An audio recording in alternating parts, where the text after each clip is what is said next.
نے کیا کیا؟ وہ ایمان لایا. کس پر؟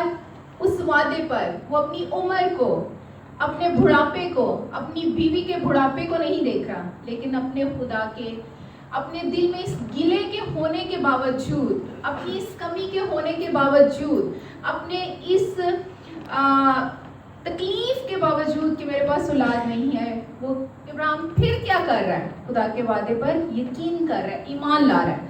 اور وہ خداوند پر ایمان لایا اور اس نے اس کے حق میں راستہ بازی شمار کیا. اب جب وہ ایمان لے آیا تو خدا نے کیا کیا؟ خدا نے اس بات کو، اس کے ایمان لانے کو، اس کے اس طرز عمل کو جو وہ خدا پر ان سارے حالات کے باوجود کہ اس کو کوئی امید نہیں ہے، اس پر کیا کیا؟ اس نے بھروسہ کیا اور ایمان لایا.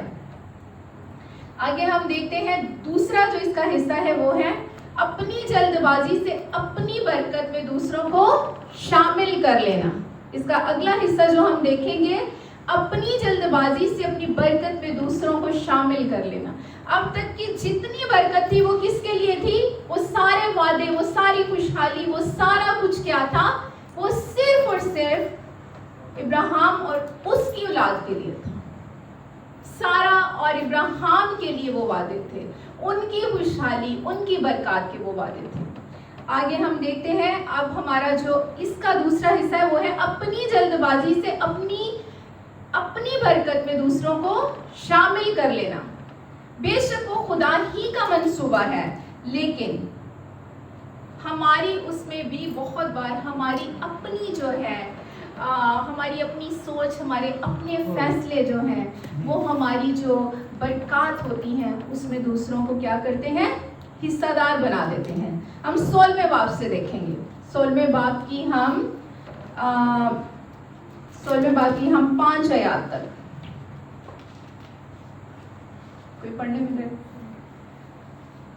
اور ابراہیم کی بیوی سارہ کے کوئی اولاد نہ ہوئی. اس کی ایک مصری لونڈی تھی جس کا نام ہاجرہ تھا.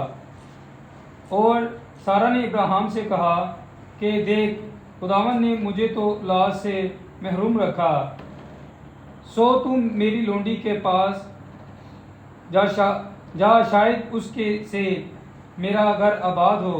ابراہیم نے سارہ کی بات مانی. اور ابراہیم کو ملک کنعان میں رہتے 10 برس ہو گئے تھے جب اس کی بیوی سارہ نے اپنی مصری لونڈی اسے دی اور اس کی بیوی بنے. اور ہاجرہ کے پاس